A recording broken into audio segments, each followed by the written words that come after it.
هو انتوا فيكم مننا نفس روحنا ودمنا، قلبنا بيرتاح اوام للي فعلا زينا، فبالحب تقابلنا، وبالشوق الكثير انتظرنا لقاءكم مرة أخرى. وأحسن حاجة فينا إنه بتجمعنا نفس الحاجات، الكلام نفس الكلام، حتى نفس الاهتمام.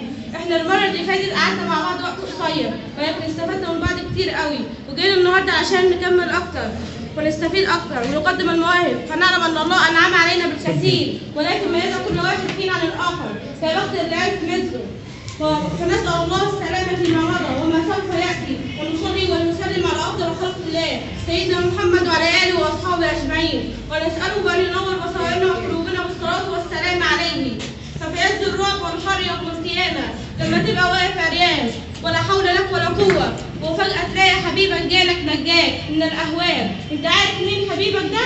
هو القرآن الكريم، هو خير شفيع وخير ما نبدأ به آياتنا الذكر الحكيم والطالب أحمد ياسين.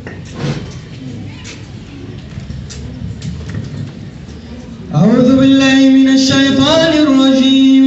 الله نور السماوات والأرض، مثل نوره كمشكاة فيها مصباح، المصباح في زجاجة، الزجاجة كأنها كوكب دري يوقد من شجرة مباركة زيتونة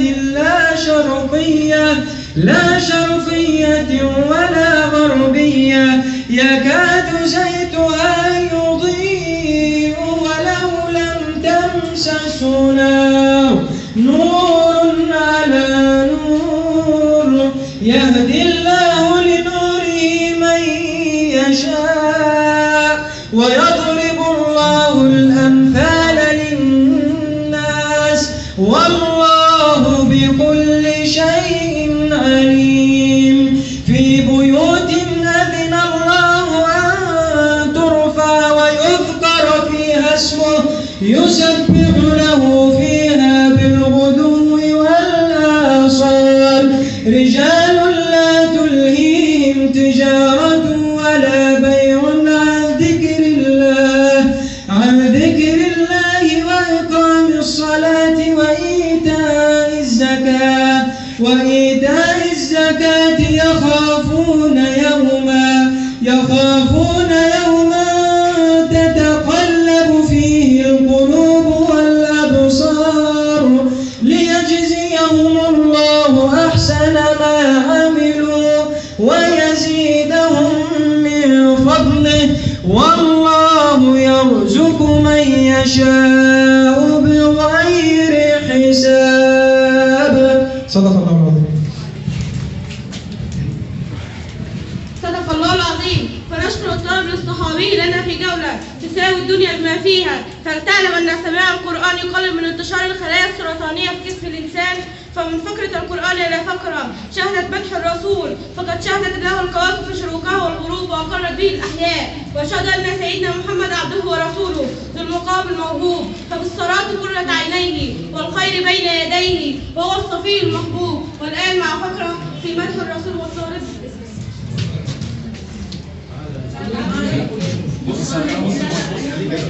بعيد عنك يا اسلام، بعيد عنك خلاص، صوته عالي، صوته عالي. اتفضل يا اسلام. قمر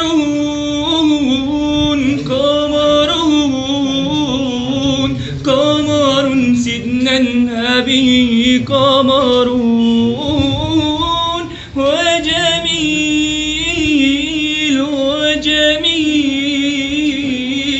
وجميل سيدنا النبي وجميل، كحيل الطرف حبيبي لو تراه، ضحوك السن للعاشق رماه، كحيل الطرف حبيبي لو تراه، ضحوك السن للعاشق رماه، بهي الطلع فالمولى اصطفاه، بهي الطلع فالمولى اصطفاه، بهي الطلع فالمولى اصطفاه، وكل الكون يرزقني من أنوار طه قمرون قمرون قمر سيدنا النبي قمرون وجميل يا جميل وجميل سيدنا النبي وجميل ومسربة كعود المسك فيك بدت من الصدر للسر الجميلة ومسربة كعود المسك كيلة بدت من الصدر للسر الجميلة يا رسول الله رفقا بالقتيلة رسول الله رفقا بالقتيلة حبيب الله رفقا بالقتيلة واشفي القلب منك بابتسامة قمرون قمرون قمر سيدنا النبي قمرون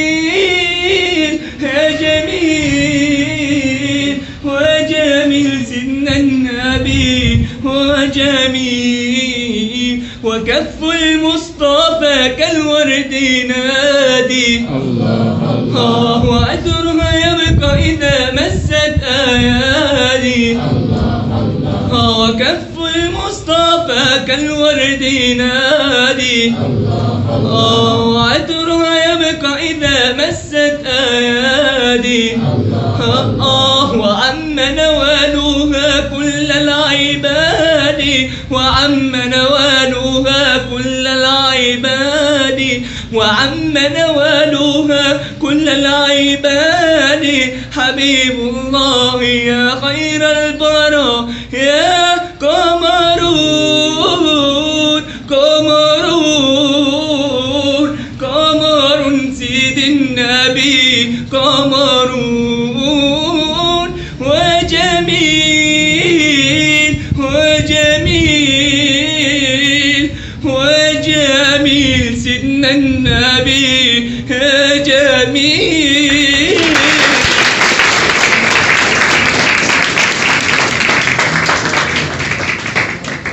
ونشكر الطالب على حسن أدائه وألقائه فننتقل إلى الواقع الذي لا يعلمه الكثير فكل منا منغمس في الحياة في اللهو ونسي حقيقته ففي ساعات لا جيران ولا قرايب ساعات لا أصحاب ولا حبايب ساعات الكل حوالينا يبقى القادر غايب وأوقات النفس بتعاني ترتاح هو ده اللي هو عايز يفتحه وقال من وقت الحياة عشان نزل رقم المدرسة.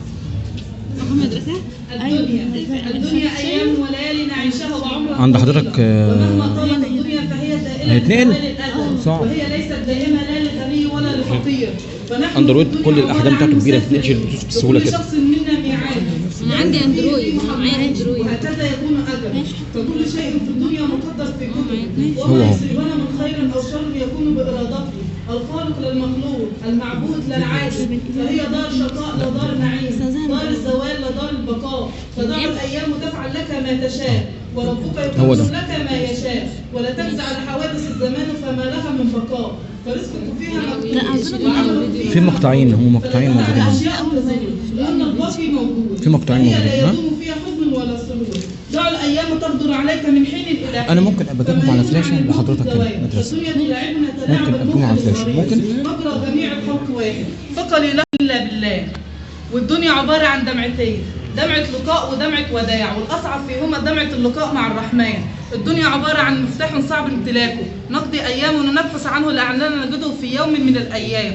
يفتح أمامنا أبواب السعادة ولا تفقد أملا في الحياة مهما ضاقت بك واعلم أن ما ضاقت إلا لتفرج وأنها سوف تذهب كما يذهب كل شيء فهي فانية ومهما طال الحزن والضيق وقته معك سوف يأتي يوم وينجلي عنك فهي متقلبة واجعل ثقتك بربك أكبر شيء في حياتك فهو الذي يعطيك الحزن والفرح الضيق والفرج أليس ذلك قادرا على أن يصرف عنك تلاعبات الغرورة كفى بالحياة مدرسة وكفى بالتجربة أستاذ فالحياة أقوى من السيف بدليل أنها ما زالت حية حتى الآن في المدارس نتعلم الدروس ثم نمر بالامتحانات أما في الحياة فنحن نمر بالامتحانات ثم نتعلم الدروس. ولم تغرق سفينة الحياة في بحر اسمه اليأس، طالما هناك مجد اسمه الأمل. وأفقر الناس من عاش بلا أمل، وأعظم الآمال هو الأمل في الخالق. وهكذا الحياة، لكل بداية نهاية، وخير العمل ما حسن آخره، وخير الكلام ما قل ودل. وبعد هذا الجهد المتواضع أتمنى أن أكون موفقة فيما تحدثت فيه عن الغرورة، كما قال ربي: وما الحياة الدنيا إلا متاع الغرور. فبعد انغماس كل منا في الحياة والطرف، البعض يسترجع نفسه ويشعر بالأسف والندم على أخطاء ارتكبها، فعندما كنا أخوة في الدم، في الدين، في العروبة، واستطاعت أيدي الغدر تفريق الشمل وهدم الدم وقتل العروبة، والبعض استسلم، ولكن سيبقى الدين إلى يوم الدين، يوم الحكم. في هذا اليوم يندم كل منا على ما فعله، فليصطحبنا الطالب سعيد في كلام عن التوبة والنجاة من الحياة.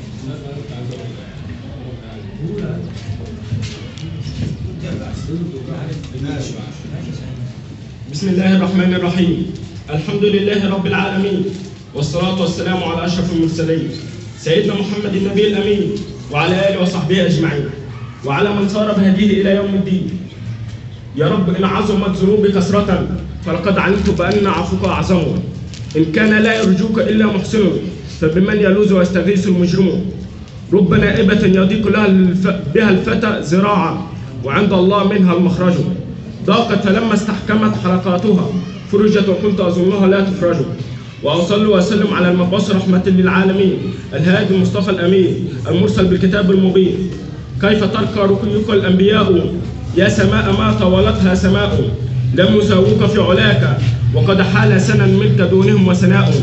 إنما مثلوا صفاتك للناس كما مثل النجوم الماء. أما بعد فحديث معكم بعنوان التوبة يا مسلم. قال تعالى: قل يا عبادي الذين أسرفوا على أنفسهم لا تقنطوا من رحمة الله إن الله يغفر الذنوب جميعا إنه هو الغفور الرحيم. هل سمعت يا تارك الصلاة؟ هل سمعت يا صاحب الأغاني؟ تب إلى الله اليوم قبل أن تهلك الأمم بسبب ذنوبك. قال تعالى: وأنيبوا إلى ربكم وأسلموا له من قبل أن يأتيكم العذاب ثم لا تنصرون. فتب إلى الله، فباب التوبة ما زال مفتوح قبل أن تتحسر وتقول يا حسرتاه على نغمة موسيقى ربما اشتغلت والناس يصلون. وكم سمع النصاع وكم سمع الوعاظ يتحدثون في هذا الأمر، وما استحى وما رعوه. لماذا؟ هل هي جرأة على الجبار؟ فوالله الذي لا إله إلا هو ستتحسر ويتحسر هو، وتتحسر هي على قطرة عطر رشتها على ثيابها فشمها الرجال لأنها زانية، كما قال صلى الله عليه وسلم: فما ظنك بلسان فاضح، وما ظنك باللسان بملابس مجسمة وقلة حياة. فوالله سيتحسرون، وقد نادى الله عليهم لكي يتوبوا، ولكنهم قالوا غدا أو بعد غد. قال الشاعر: النفس تبكي على الدنيا وقد علمت أن السلامة فيها ترك ما فيها، لا دار للمرء بعد الموت يسكنها إلا التي كان قبل الموت يبنيها، فإن بناها بخير طاب مسكنه وإن بناها بشر خاب بانيها. قال تعالى: أو تقول لو أن الله هداني لكنت من المتقين. يقول: لو أن الله هداني، هذا المسرف الذي ما قبل هذا العرض وتاب يقول: لو أن الله هداني في الدنيا كنت تبت. وهذه حجته. لماذا ابنك لا يصلي؟ يقول: لم يهديه الله، وهذا الحجة سيحتاجون بها يوم القيامة. قال الشاعر: الله للمؤمنين قد ذكر أن حور الجنان لمن شكر، وهو القدير قد ذكر أن ويل لمن مكر. قال الله عز وجل بعد آية تليها: بلى قد جاءتك آياتي فكل شيء يأخذك بالأسباب إلا أمر الهداية فعمله يقوم إليه صباحا باكرا. فقلنا لماذا؟ قال: أريد الرزق. فلماذا لا يقول الرزق لو أن الله كاتبه سيأتي؟ ما أحتاج إني أعمل وأقوم صباحا باكرا إلا أمر الهداية، لم يهديني الله وكذب والله. قال جل وعلا: أو تقول حين ترى العذاب لو أن لي كرة فأكون من المحسنين. بلى قد جاءتك آياتي فكذبت بها واستكبرت وكنت من الكافرين. ويوم القيامة ترى الذين كذبوا على الله وجوههم مسودة أليس في جهنم مثوى للمتكبرين. وينجي الله الذين اتقوا بمفازتهم لا يمسهم السوء ولا هم يحزنون. قال الشاعر: فتب اليوم من قبل الغد فإنك لا تعلم وأنت باق على الدنيا أما الغد ستذهب. قال الشاعر: تذكر وقوفك يوم العرض عريانا مستوحشا قلق الأحشاء حيرانا، والنار تلهب من حرق ومن غيظ على العصاة ورب العرش غضبانا. اقرأ كتابك يا عبد على مهل فهل ترى فيه حرفا غير ما كان؟ فلما قرأت ولم تنكر قراءته وأقررت إقرارا من عرف الأشياء عرفانا، نادى الجليل: خذوه يا ملائكتي وامضوا بعبد عصى للنار عطشانا. المشركون غدا في النار يلتهبوا، والموحدون بدار الخلد سكانا. وفي النهاية أذكركم بأن باب التوبة ما زال مفتوح، ما عليكم غير التوبة والرجوع إلى الله والتذلل إلى الله بذكر الحبيب المصطفى. وقال ربكم ادعوني أستجب لكم، فادعوا الله لعل الله للدعاء مجيبه، وعنك بذاك ذكر محمد فصل عليه فذكره تقريبه. اللهم تب على التائبين واغفر المستغفرين برحمتك يا أرحم الراحمين، وادخلوا جنات عدن جنات نعيم وسلام ورحمة الله.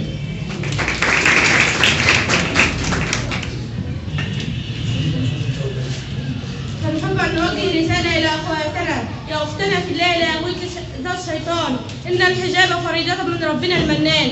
إن سمعنا أختنا قول النجاب قالوا كلاما لا يصر عن الحجاب، قالوا ظلاما حالكا بين الثياب، قالوا سرابا علوكا فوق الرقاب.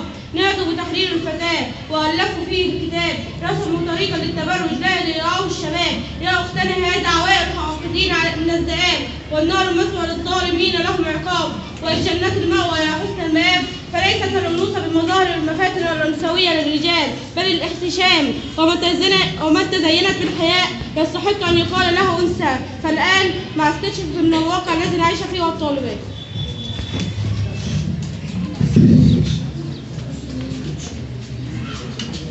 أخيرا يا إيمان.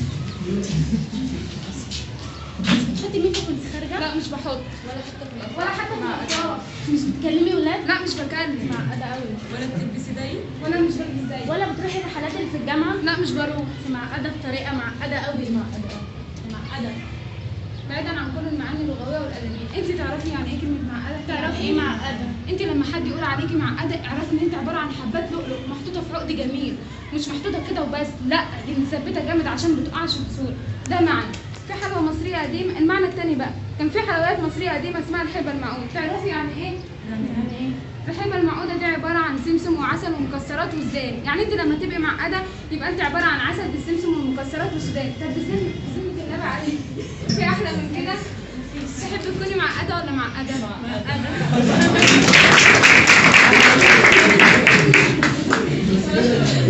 أقنعتكم؟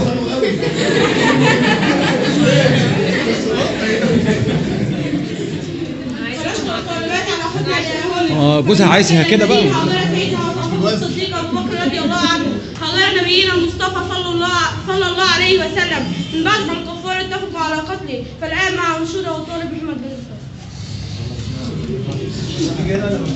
محمد تعال عشان الإضاءة. قوموه. ما انتوا كلتوا البسكوت ريحتوا. عم محمد اهو، اقف في النص. ما تخافش، الوحي هينزل من هنا. حاضر.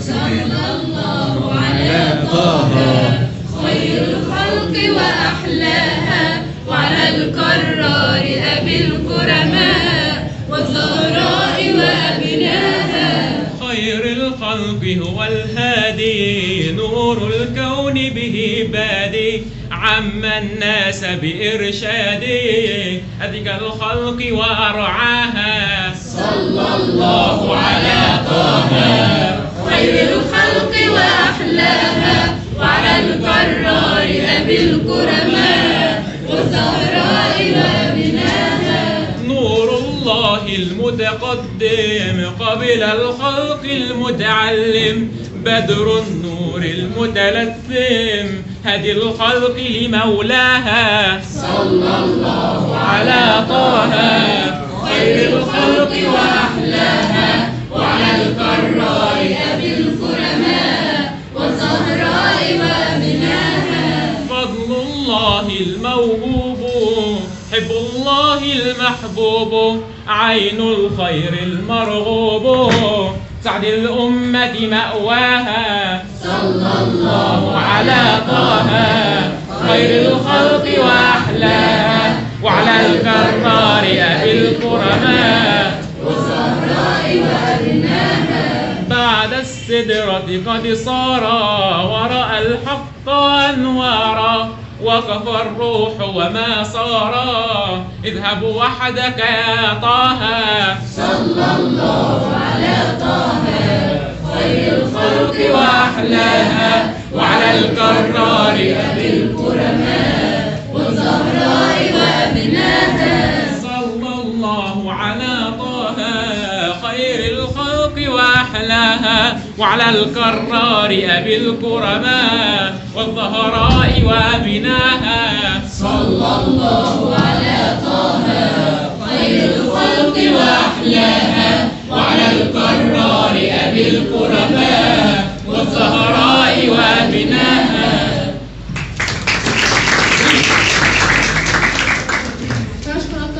رايح الصبح على شغلي وفجأة وقعت شهيد، ماشي على رجلي وراجع محمول على الإيد، لا لحقت أودع ولا حتى سلام بالإيد. ما تبكيش يا أمي، ده الألم عليا بيزيد، صعب الفراق وعن حضنك أبعد بعيد، فنحن نعيش في هذا الواقع ده مفيش جديد، وكل يوم الشهداء بتكتر، مفيش بيت مفيهوش شهيد، فتصطحبنا أماني في قصة من قصص الشهداء.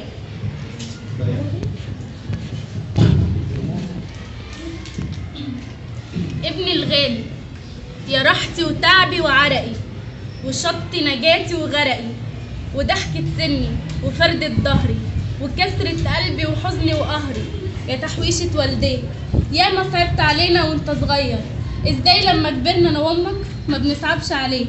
جبتك بعد سنين البور، بعد ما كنت خلاص قربت احس بان بيوت الدنيا قبور، لما عرفت ان امك حامل فيك من غير ما اشرب ميه شرقت، كنا في عز البرد ولكن انا من الفرحه عرقت. يا ما سهرت ليالي طويله ساند ودني على بطن امك يمكن اسمع منك حس، واوشوش لك يتهيألي ان انت بتسمع وتحس.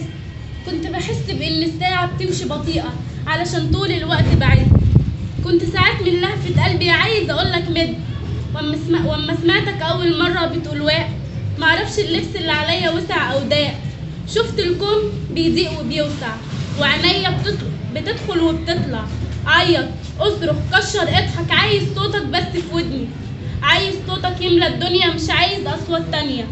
كنت ارجع من شغل بسرعة وافضل طول اليوم بعينيا اتابعك وامسك كل شوية ايديك واعد صوابعك، زي ما اكون من فرحتي بيك او خوفي عليك خايف ينقص منك حاجة، واللي يحب بكل كيانه اوقات يتصرف بسذاجة. واما لمحتك يوم بتخطي حسيتك عايش جوايا وبتتمرجح على النط، بالراحة يا عفريت بالراحة، ده انت يا واد بتخطي في قلبي مش على الارض. تاتا خطي الايام، تاتا خطوة لقدام، اكبر واجمد وافرض طولك، شيل عني العمر اللي انا عشته عشانك والعمر اللي انا شايلهولك. كنت بحس بان الفرحة هتلحس عقلي لما اخر عنك حاجة كنت طالبها وانت تعيط وتزعقلي، لما اسقيك بايدي عصيرك وبدل ما بتشرب بتبخ، اضحك وامسح ايدك وامسح وشك واقولك كده كخ. كنت انا وامك ايامنا بتسود في عنا لو تتعصب وانت محسب او ساعة ما بتخلع سنك. ايوه انا مش عايش وياك، لا ده انا عايش بيك، ليلة بتبرد ليلة بتسخن، مرة تخس ومرة بتتخن، وتريني بتربى معاك وقت ما كنت بربيك. وبدأ صوتك يخشن حبة وملامحك بدأت تتشكل، وانت صغير شفتك راجل ملو هدومك، ولا بنهنن ولا بنشرب ولا بنأكل. اسعد وقت قضيته في عمري لما اتسحب وادخل اوضتك قبل الفجر علشان ما اتمم على حاجتك واعد فلوسك، اطمن على كل حاجاتك واغطيك من بعد ما ابوسك. فجأة لقيتك راجل مال الدنيا بحالها، والحاجة اللي تقيلة عليا بفرح لما الاقي دراعك شالها. كانت امك من فرحتها تقول يا اخواتي لما تشوف الكسفة في وشك لما تجيلك وانت معانا مكالمة بناتي. كنت بحس برقة قلبك لما تدعي وما تقوليش، واشوفك وانت بتتململ واسأل مالك وانت تقولي مفيش. كنت بترفض لما بتعي انك تصارحني قال علشان ما تزعلنيش. شفتك راجل ما بتسكتش ودمك حامي، كنت تملي تقول الوطن الحر حقيقة نعيشها مش كلمات واسامي. كنت تملي تقول القهر طريق بيوصل للحرية، والباب المفتوح دلوقتي مسيره هيفتح على ايامنا الجاية. والجري ورا اللقمة لا يمكن يخلق انسان حر، وان اللقمة مع العبودية طعمها مر. واما خرجت في وقت الثورة قلت لك اقعد، قلت لي لا، لما هنقعد جوا بيوتنا مين هيروح ويجيب الحق؟ وفضلت هقوم واقعد وافرك ولقيت قلبي جوا ضلوعي لا بيهدى ولا يبطل دق. واستنيتك انك ترجع. جعت انا وامك واستنينا رجوعك لينا علشان نعرف نستطعم او نبلع لقمة. بدأت ساعة تجرجر ساعة، والوقت على اللي بيستنى تقيل وبيوجع. بدأت امك تقلق زيي وبتتشال من كتر قلقها وبتتحط، واللحظات بتمر ببطء يجنن وكأن الوقت بيتمط. خش الليل وامك عمالة بتتصرف من خضتها زي المجنونة، وانا اقول يمكن واقف ويا اصحابه واجري ابص من البلكونة. هما زمايلك خشوا عليا قالوا تصبر، ابنك كان واحد مننا، ابنك بقى دلوقتي شهيد في جوار ربنا. نن عينيا خرج من وشي وبقه فتحته، وحسيت اني هناك مش هنا. وحكوا القصة، قالوا كتير او قالوا، انا مش فاكر قالوا كتير او قالوا قليل، اصل شعرت بوشي في ودني ومعرفتش اسمع تفاصيل. قلت انا مات؟ طب تقصدوا ايه؟ يعني ابني هيرجع امتى؟ طيب هو اتأخر ليه؟ قالوا يا عمي ابنك مات. شفت دموع اصحابك في عينيهم، والهدمة المتعاصة بدمك، قصدي المتعطرة من دمك، هي كمان شفتها في ايديهم. بصيت لقميصك في ايديهم، قلت خدوه، هعمل ايه بيه؟ كان من قبلي يربى الدم في بيته لاجل اعمل زيه واربيه. هو انا ينفع اني اروح اخطب لقميصه؟ ينفع اجيب لقميصه شقه وعفش؟ ينفع لما اقف على كرسي ان قميصي يقول لي عنك انت يا بابا انزل ما تقفش؟ كل كلامي اتقال عن طعم الحزن وطعم الفرقه، بارد وانا محتاج ان اصرخ صرخه تكون على قد الحرقه. عايز الم بقيه احضانك من بيجاماتك او من بدلك او قمصانك. كان نفسي احضنك انت وموتك وافضل ابوس في مكان الطلقه. يا رصاص لو كان لك اب وكان لك ام، بربش بعيونك، اعمل حركه، طلع صوت، انا ابني ما ينفعش يموت. عارف يعني ايه انت تموت؟ يعني يموت عنواني واسمي، يعني يموت النور في عيوني، يعني هدومي تموت على جسمي. افتح بقك مره جاوبني، قول لي الطلقه جت لك فين؟ في الحلم اللي انا عايش بيه، في اليوم اللي انا مستنيه، في الامل اللي انا قلت اما اكبر تتعكز ايامي عليه. كنت هشق هدومي واسب واكفر، بس رجعت اهدى واستغفر. ايوه رجعت اقول يا رب، هو انا ذنبي اني بقيت اب؟ انت اللي بتنعم بالبلوى وانت اللي بترحم بالصبر. برد قلبي يا رب انا امه قبل البيت ده ما يصبح اب. لو كنت تشوفني جوه في اوضتك طول الليله استنى قدومك، المس حاجتك وافتح كتبك واندهلك واحضن في هدومك. ادي العجله اللي اشتريناها لما اخدت الابتدائيه، وده اخر بدله اشتريناها عشان الجامعه. لسه حاجاتك زي ما هي، اما الف بعيني في اوضتك واشوف صورتك ماليه خيالي. يتهيألي انت بتندهلي والاني برد بصوت عالي. طيب عارف ليله العيد رحت محل ملابس يمكن اشوفك في عيون شاب يكون من سنك بيقص طقم جديد. لو اوصف لك منظور امك لما بتحضن صورك جامد ولحد ما يتفتفت من بين دراعها البرواز. اكتم صرخه في صدري وحسره في قلبي ودمعه في عيني وادور وشي واقول لها صلي على النبي واهدي يا حاجه، اللي في حضنك ده مش ابنك، ده خشب وازاز. اخر قولي ان انا حيران مش بس حزين، انا مش عارف اجي اسال عن دمك مين. دول في مظاهره ودول في مطارده ودول في السلطه ودول في العرض، وده بيبسط وده بيهون وده بيكذب وده بيخون. ذنبك عند الكل يا ابني انك مت عشان يفضلوا عايشين، واسمعهم لما بيتخانقوا قال اخناهم بيعذبني واتمنى ان اصرف فيهم. لا ده انتوا بتمضغوا ذنب ابني. كنا زمان ماسكين في الدنيا، دلوقتي بنتمنى العمر يفوت. لا انت قدرت تعيش علشاننا ولا احنا يا حبيبي يا ابني قدرنا نموت.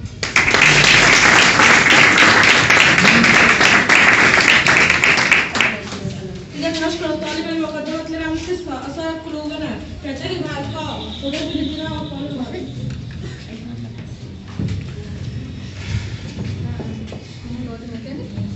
وقعتينا يا شيخ.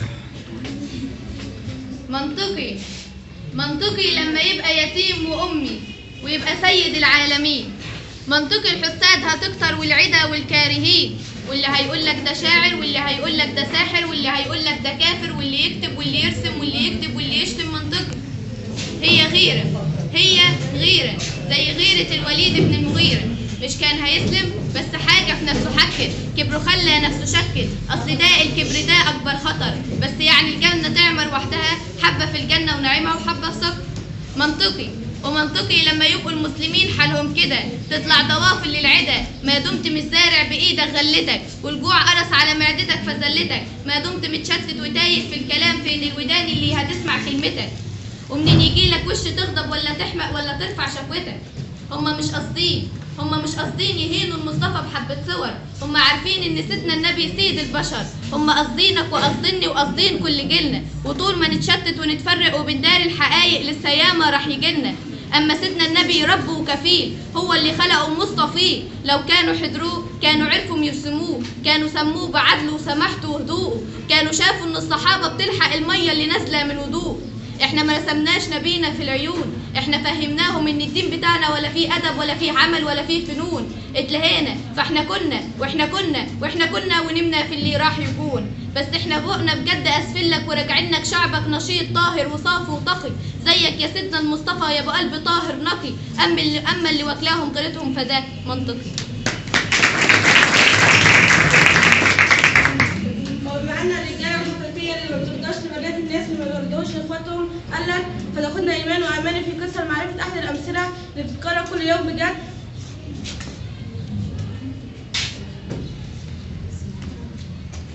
كنت فاكر السعادة حاجة متحددة، بنت حلوة شكلها هادي ركبت من أبو الفدا.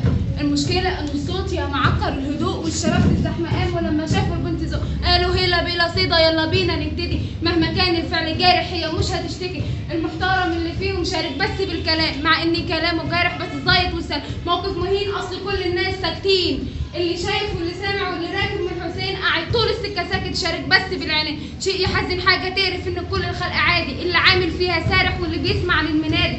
كله عادي لو هيبقى حد راضي، كله راضي إن الغدر يبقى عادي، ويترمي حمل العتاب على البنات وعلى الأهالي. اللي بنرضى مش بننطق هو ده دايما سؤالي. كل بيت حكاية ما اتحكتش من الكسوف، وسط كل بيت حبيبة شايفة بكرة كله خوف. مين السبب لو في يوم الغدر طال كل البيوت؟ مين السبب لما الحبيبة تصرخ ان مفيش حلول مفيش حلول؟ كنت فاكر السعادة حاجة متحددة، نفس البنت تاني يوم ركبت من أبو الفدا. خط زحمك ويا ملحمة أكشن عيد الإستان بابتسام الصيف بادئ جاي يقول كلام أغاني. يا حلو يا اللي واقف يلا بينا ولا من البداية البنت صارت. هو ده يبقى اسمه إيه؟ هو إيه ما فيش شهامة؟ ابعد عني عايز إيه؟ صوتها يعلى من بجحته رد كانوا صوتين. قال لها ما جيتش جنبك كله شايف إيدي فين، والأمل عمال بيضعف إن حد يقوم يساعد. واضح إن الكل ساكت على المشاكل كله بعد. قالت عيب على الشناب وعلى الدقود اللي موجودة. فين النبل يا جدع فين النخوة والرجول؟ قام الكل فيها شاخط بسطولة اللسان. زعلوا منها لما سمعوا صوت الحق في الودان، زعلوا منها لما سمعوا صوت الحق في الودان. في كل بيت حكاية ما اتحكتش من الكسوف، وسط كل بيت حبيبة شايفة بكرة كله خوف. مين السبب لو في يوم الغدر طال كل البيوت؟ مين السبب لما الحبيبة تصرخ ان مفيش حلول مفيش حلول؟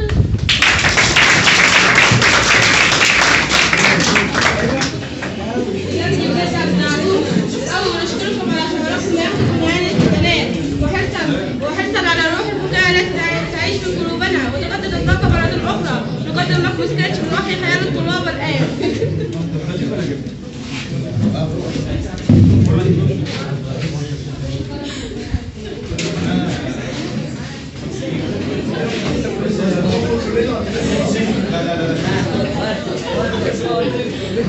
هو انتوا لوحدكم الكوميديا بدأت كده خلاص، يعني مش محتاجة كلام.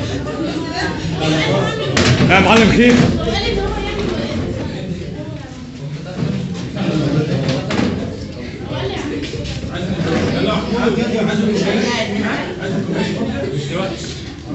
هيضربوا بعض دلوقتي.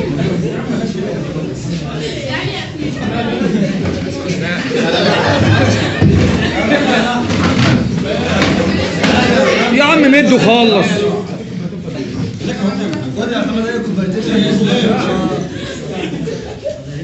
اكسر كوبايتين وهات دول عشان تخليهم معاك. خاصب من حيحة.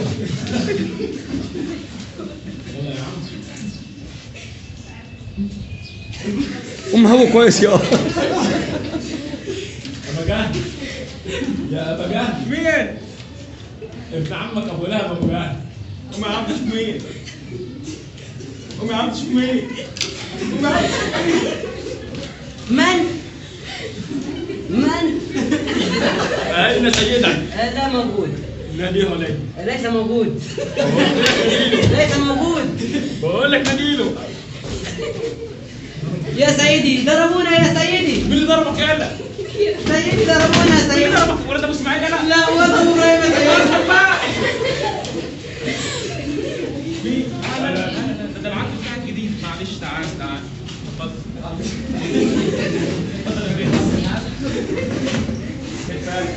هذا عبد جديد تبعي. اف يا عبد. بقول لك اف يا عبد. ده مش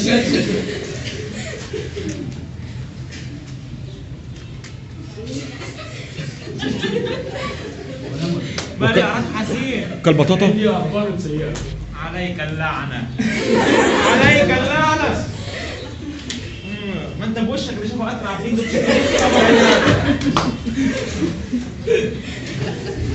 انا عمل لك ايه؟ اخبارك كده انا عمل لك ايه؟ تبا لك ما هذه الاخبار. لقد اقتربت الامتحانات. عليك اللعنة. عليك اللعنة. ماذا نفعل؟ اقتل يا اخو اسرائيل يا مثلا. انت قول لي اي راي كده. بذكر الله. ماذا قل؟ ماذا يا رجل هتقتلني؟ انا ابن عمك. ماذا قل؟ هتقتلني؟ ماذا؟ ويحك عليك اللعنة. دعنا نفكر في حل الموضوع. عليك اجيب رقبتك انا. دعنا نفكر في حل الموضوع. ايه ده بقى يا عمي؟ اخلص يا العبد. اخلص يا العبد. يجي عامل احترام للسيد ده فقط. لو كنت قتلته. ماذا ستفعل؟ قتلتك مع العبد بتاعي. وماذا تفعل انت؟ انا اسف. ماذا بك يا سيدي؟ أتخاف من كلب مثل هذا؟ اخلص يا رجل. لا تخف منه. انك لا تعرفه. انك لا تعرفه. سيبني بس عليه. سأمر عبد الزلعاوي ان يقتله. زلعاوي يا نهار اسود. لا انت ما تعرفش الزلعاوي ده. شفت قبل كده على فكرة. وما تروح انا. اترك نفسك من هذا ودعك معي. عبد كسير من النبيذ. لا مش انا. كسير من النبيذ. اسلم. سيب العصير يا برد. بسرعه لامامك. ماذا نعد لهذه الامتحانات؟ اطلع علي اي خبر اخر. عندي حل اخر. اخبرني. نعد له ما تيسر من البراشيم. هل انت تعبان؟ عنده حل كمان. ماشي. نرش المراقبين ونغشهم من اصدقائنا المتفوقين. الله اكبر. ماذا تقول؟ لا اله الا الله. امنت ابو لا محمد؟ اله الا الله يا جدع. سوات تلك الكرابين للالهه كي يقطعوك قطيع. تفضل يا سيدي. يا رب اعطيني. ماذا تفعل؟ اعطيه يا رجل. عليك اللعنه. تفضل. ده عصير وده بول.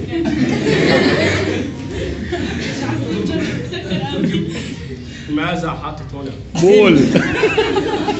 أتضحك مع أداء العبد. سم أيها الكلب. دعك من نوع عبد عاجز اخبار.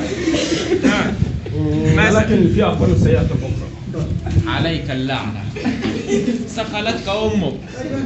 سكرت أبوه. ماذا قلت؟ نسيت. عليك اللعنه. ما دمرتش فيك العشره يا واطي. سيبنا عليه. ما هذه الاخبار؟ راح فرق السن اللي بينا بس. قلت لك سيبنا عليه ما سمعتش الكلام. اهدى ايها قلت لك العبد. سيبنا عليه. اهدى ايها العبد. قلت لك سيبنا عليه. خلاص يا عبد. ما سمعتش الكلام انت برضه. خلاص. ما هذا الخبر السيء؟ إنهم يقولون أن هناك يوجد مدرس غليظ القلب.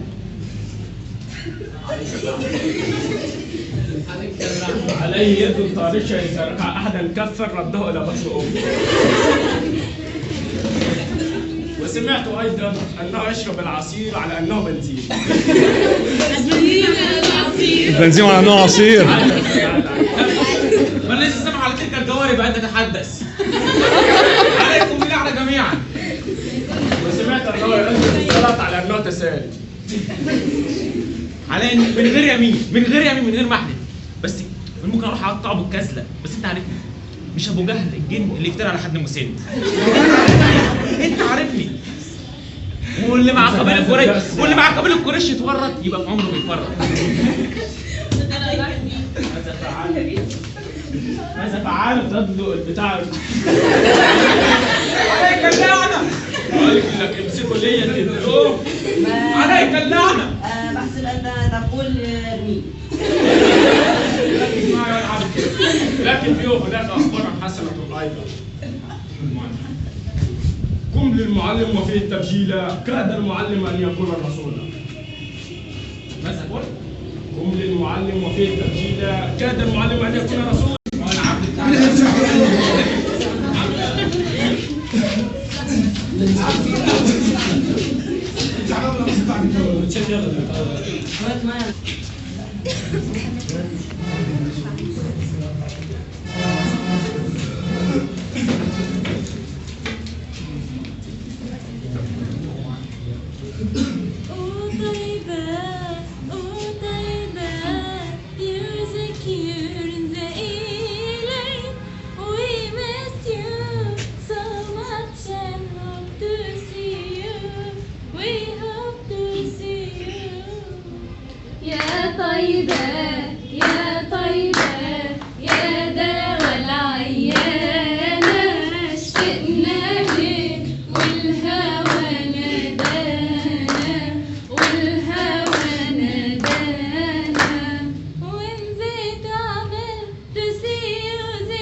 ففي كل لحظة نعيشها الآن لابد من وجود مواجهة بين الأولاد والبنات، فكفاية إسفاف، وحافظ على لبسك ونوستك، وحافظ على رجولتك يا ابن الناس. والآن مع الطالبة أسماء والطالب محمود.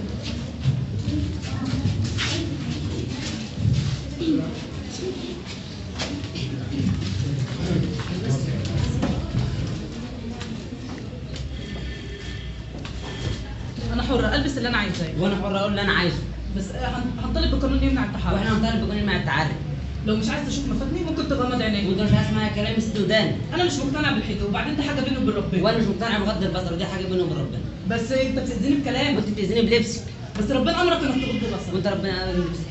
بس انتوا بتتخانقوا ليه؟ ده كل واحد منكم عنده اخطاء، ليه بتعلقوا اخطائكم على شماعة بعضهم؟ انت كبنت مسلمه لازم تتشبهي بلبسك ان انت تكوني حفيده ستنا عائشه رضي الله عنها سيدتنا خديجه. ما تبقيش احنا شايفين في لبسك عجب العجب، الاسم لابسه حجاب والفعل قله ادب، طرحه مع كارينا على بنطلون سكيني، حلوه يا ماما اموره وتجنني، والقصه من الفرحه نطت من الطرحه، يا حلوه يا مقطقطه. انا عندي ليكي سؤال يرضيكي لو النبي شافك على هذا الحال؟ يرضيكي؟ لازم تتشبهي بلبسك الاول وتكوني قدوه صالحه للبنات كلهم، عشان لو حد كان من الكلام جه عكسك يبقى انت ما يكونش عليكي ذنب. وانت كمان لازم انت تتشبه باخلاق سيدنا عمر واخلاق سيدنا بكر والرسول صلى الله عليه وسلم، في تعاملاتك في اخلاقك في رجولتك في شهامتك. انت حط قبل ما تاذي اي بنت بكلامك او تاذيها بفعلك، حط اختك مكان البنت دي. لما الرسول صلى الله عليه وسلم قال له شخص وقال له يا رسول الله انا هسلم وهعمل كل حاجه امر بها الايمان، بس انت بس تسمح لي ان انا ارتكب الزنا. الرسول صلى الله عليه وسلم قال له ايه؟ انت ترضى ده لاختك؟ راح جاي قال له لا طبعا. قال له المسلمين كده ما يرضوش كده لاخواتهم، فانت لازم تحط اختك مكانها، ولازم كمان تبقى محافظ على رجولتك وشهامتك. اقتنعتي؟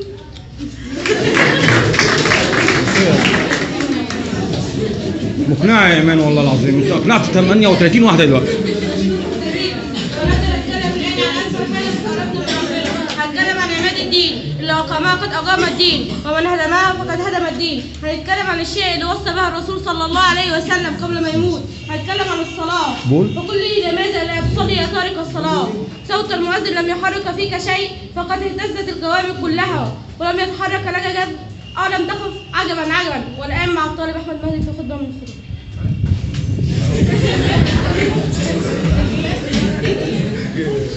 الحمد لله رب العالمين، والعاقبة للمتقين، ولا عدوان من الله تبارك وتعالى إلا على الظالمين.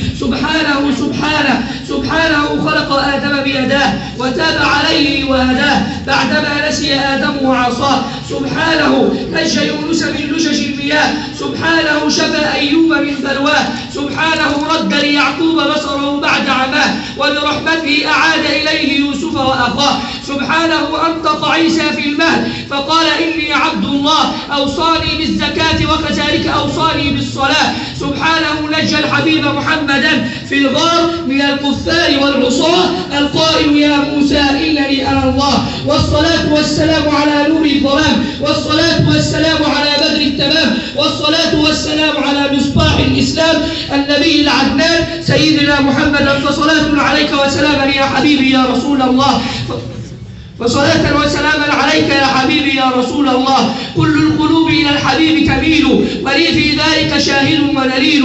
أما الدليل فإنك إذا ذكرت محمدا صارت عيون العارفين تسيل. هذا هو الهادي وهذا المصطفى، هذا لكل العالمين رسول. فصلاة وسلاما عليك يا حبيبي يا رسول الله. وأما بعد ذلك فأتحدث معكم عن شيء هو أهم أركان الإسلام الخمس بعد التوحيد، ألا وهذا الركن هو الصلاة. فيقول الله عز وجل إن الصلاة كانت على المؤمنين كتابا موقوتا. ويقول الرسول صلى الله عليه وسلم العهد بيننا وبينهم الصلاة فمن تركها فقد كفر، أي أين بين الرجل وبين الكفر الصلاة، فمن تركها فقد كفر. ولا أتحدث معكم الآن عن فضل الصلاة. فيقول الله عز وجل كلا لا تطيعه واسجد واقترب، أي أن في الصلاة قرب للرحمن، فأقرب ما يكون العبد من ربه وهو ساجد ذليل ومتواضع لله عز وجل. ويقول الرسول صلى الله عليه وسلم تحترقون فإذا صليتم الفجر غسلتها، أي تمتلئون بالذنوب والمعاصي. فإذا صليتم الفجر قد كفرت هذه الذنوب والمعاصي. ثم تحترقون فإذا صليتم الظهر غسلتها، وأكملها إلى أن قال كل أوقات الصلاة.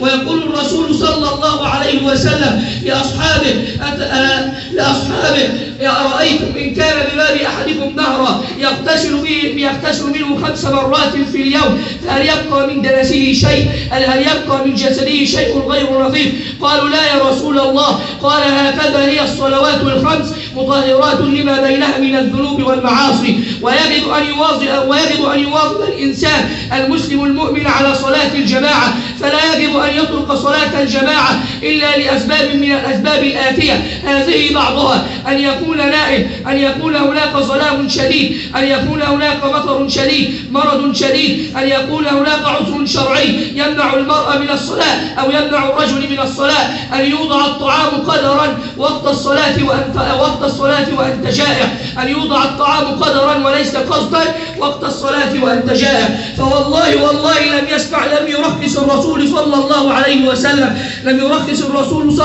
عليه وسلم يعني أعمى.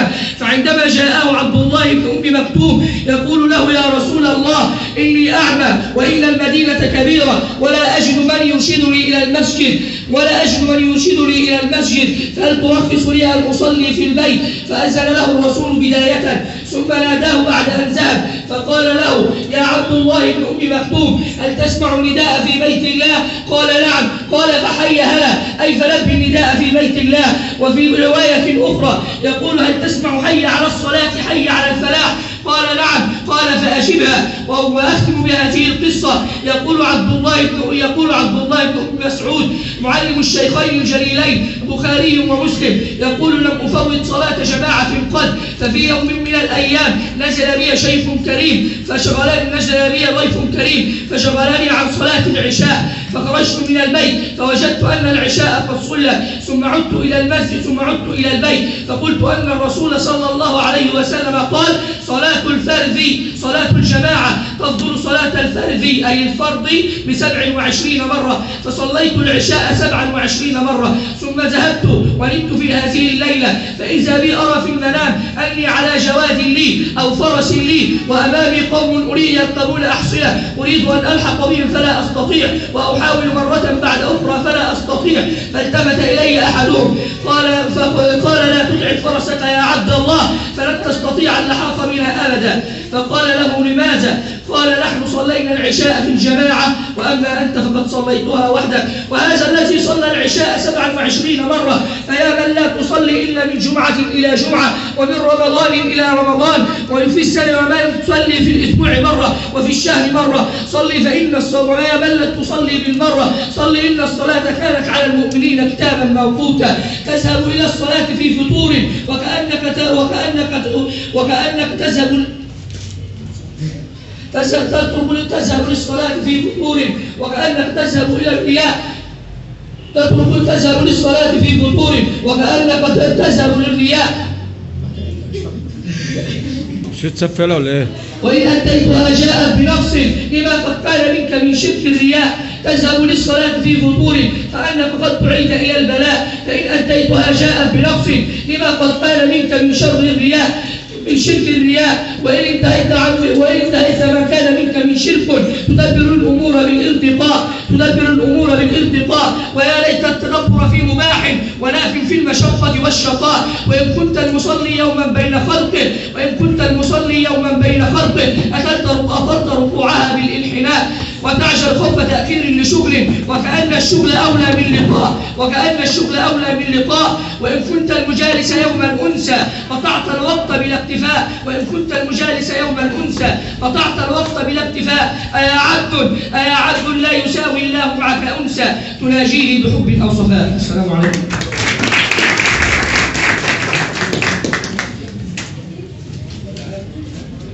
وحرصا على إسراء ثقافتنا وتوسيع مدارك وعقولنا نقدم لكم فقرة من الأسئلة والطلب المسلول.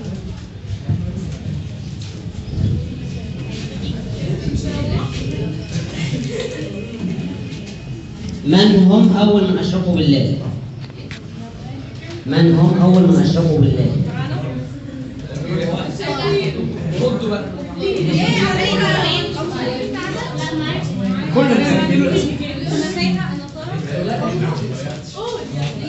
قوم نوح. طيب صح. لا ساعة من قوم نوح بطارية ضعيفة. ما هو الشيء الذي ليس له روح ويتنفس؟ اللهم صل على كامل النور. قال تعالى للذين أحسنوا الحسنى وزيادة. ما المقصود بالحسنى وما المقصود بزيادة؟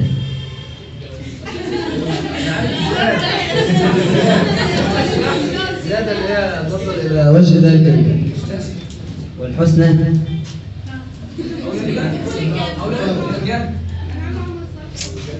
بسم الله ما شاء الله.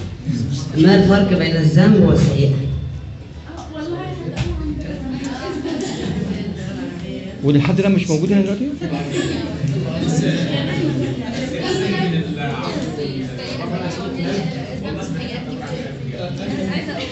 طب ما تقول. الذنب ان ارتكب الذنب، اما السيئه هي جزاء الذنب اللي ارتكبه.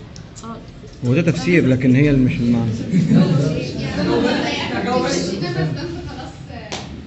السيئة مرة والذنب أصرت عليه. جاوب يا محمود.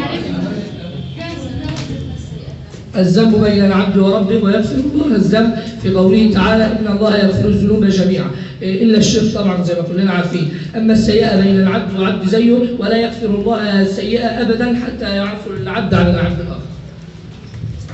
سماح يعني ماشي. عشان كده اللي بيموت بيقولوا سامحوه بقى. ما هي السيدة التي كان قبرها مكان عرسها؟ مكان عرسها؟ قبرها مكان عرسها. اتجوزت في نفس المكان وماتت في نفس المكان. قلتي؟ ميمونة بنت الحارث. من هو اليهودي الذي سحر الرسول صلى الله عليه وسلم؟ اللي جاوب بصوت عالي يا جماعة.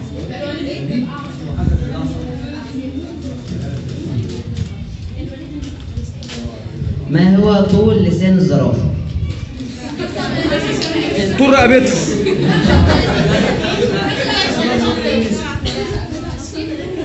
كم 35 طول رقبتها 40 45. طب ما اطلع شوية يا حاجة. زعلان على الخمسة انت. كانت بتنام قد ايه الزرافة؟ أنا هجاوب 3 دقايق لا 9 دقايق في اليوم. 9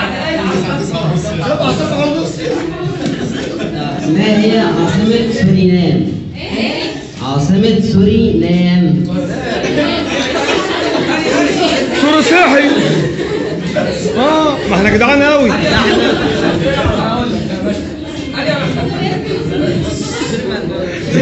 اسعد باقي ابو استنان ابو استنان.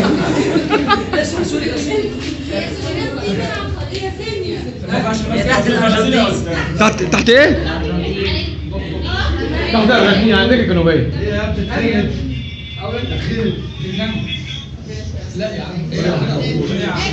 هي بوغادا غويانا سورينام. مين ايه قول واحده. بوغادا غويانا سورينام. ده عامل زي رئيس وزراء اليابان موروهيرو هوسوكاوا. ايه ده يا عم الحاج ده؟ ايه الاسماء اللي ما عرفتهاش؟ قول. ادخل في جملة حرف الناسخ اسمه مفرد وخبره مثنى. ادخل في جملة حرف ناسخ اسمه مفرد وخبره مثنى. دور قلم بقى. وخبره مثنى. وخبره مثنى. وانتوا قاعدين كده وخلاص بتاكلوا؟ مش تعملوا اي حاجه من نهر النيل فرعين.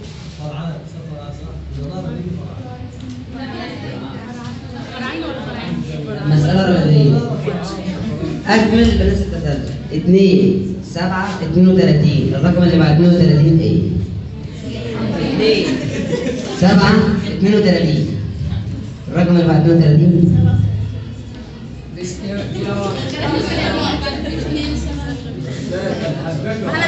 جاوب يا حاجه. طيب اللي بره انت جاوبي. طيب بتهربي ماشي عارفك انا عارف. البنات بيجاوبوا بره. 186. كفايه يا احمد كده؟ كفايه؟ في حاجات سجلت وحاجات لا. في حاجات سجلت وحاجات لا. ايدي جت على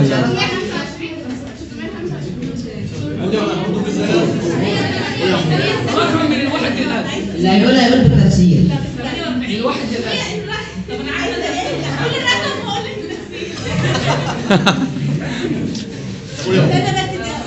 طب ما نفسر على طول.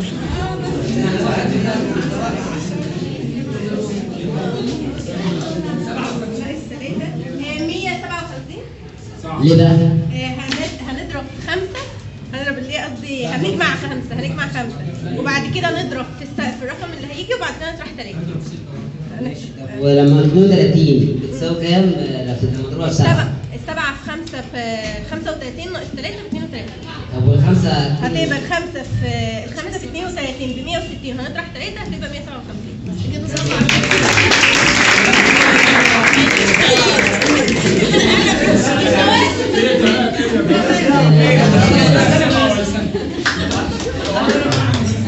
تسلم. هي السقف لسه واصلاك؟ ما فضل قراءة سورة الدخان؟ ما فضل قراءة سورة الدخان؟ القرآن. فضل السورة. فضل سورة الدخان. ما هقعد اغش بره عليا النعمة هناك ده. انتوا عارفينها عشان اجيبها انا في من قرأها يوم الجمعة أو ليلة الجمعة بنى الله له بيتا في الجنة. بدع والله العظيم يا عم الحاج انت حلو قوي. ومدرس الذاكرة تحيينا وتموتنا، تجدد آمالا وترعش قلوبا، تسعدنا وتحضرنا، ننساها فتنسانا، ونتذكرها فتؤرقنا، ولكن ما حد يقف شوية بقى تعبت وربنا. تعيش فيها وتعيش فينا، تحضر في قلوبنا قبل عقولنا، إنها ذكرى وإن بعد ستبقى قريبة، فذنبك يا فلسطين إنك جميلة، فيوسف وكل العالم خالقك وأخوانه، والآن مع عرشنا. أول مرة أنا فاكر على ولا كلمة كده.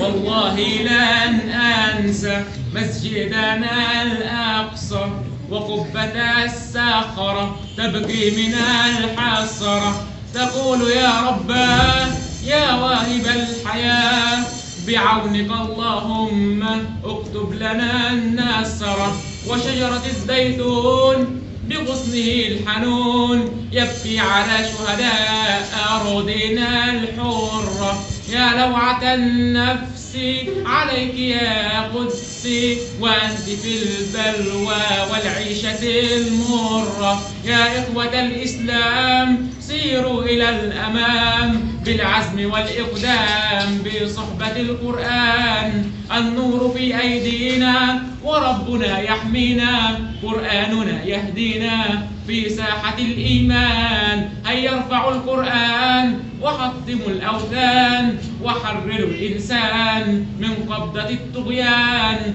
هيا اهتفوا يا إخوتي استيقظي يا أمتي هيا أعيدي بسمتي كسابق الأزمان كسابق الأزمان.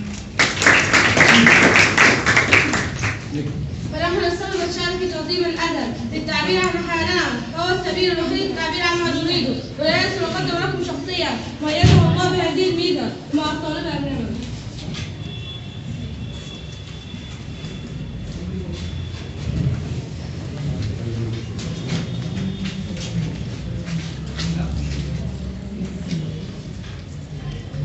أحدثك يا من طريق الدم أحدثك يا كل من لا تهتم لصراخ أم كفى إزالة الدماء واعرف حقا من هم الأعداء يا من قلبك كالصخر لا يستمع لأي رواء اعذرني أيها الصخر فأنت أرق من قلب هؤلاء هم بأيديهم حطموا آمال أبرياء ولا أتمنى لهم سوى جهنم الحمراء أعطيني مبررا لهذه الحالة الشنعاء التي جعلت الأم لا تعرف لها صباح من مساء وجعلت الأب يتمنى الموت كل يوم وجعلت الأطفال يعيشون في سجن من الهم جعلتهم سجناء لكن أحرار لا للأكل من مذاق سوى المرار ماتوا والقلب ما زال ينبض أضحت حياتهم أشخص بالنار صاروا مجانين وهم عقلاء أضحوا أموات وهم أحياء لا طعم للعيش من بعد أبيهم يتمنوا لو تحول الأكل إلى سم في الأحشاء ليلتقوا بأبيهم لو لمرة يعيشوا معه حياتهم بلا انتهاء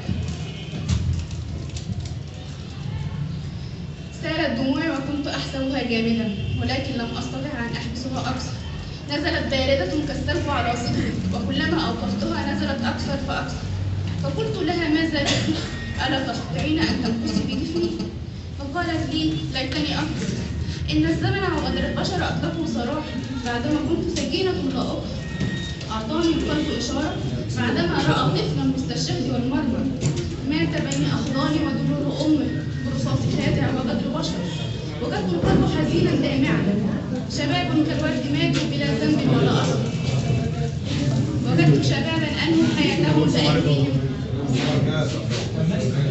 تحت مسمى الحياة مرة والعيش فيها أمر.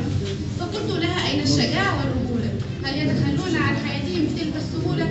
فسكتت ولم تجب، وهي تنظر إلي في عجب. فقلت لها: لمن عجب؟ السؤال غريب أم أنك لا تعرفين الجواب؟ فردت بعد وقت طويل وقالت: إذا كنت تريد الإجابة لدي الدليل. انظر في عين كل عاطل مؤثر، واقرأ ما فيها من كل حزن وشجن. فتوجهت إلى القلب وسألته: أين أنت من كل هذا؟ حدثني ماذا فعلت ولماذا؟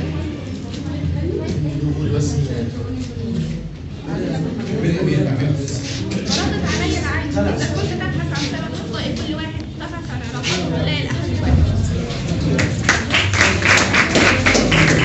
ثانية كده محافظ معانا 5 دقايق وبعدين ورحمة الدورات المباركة مع الامتحانات الطالب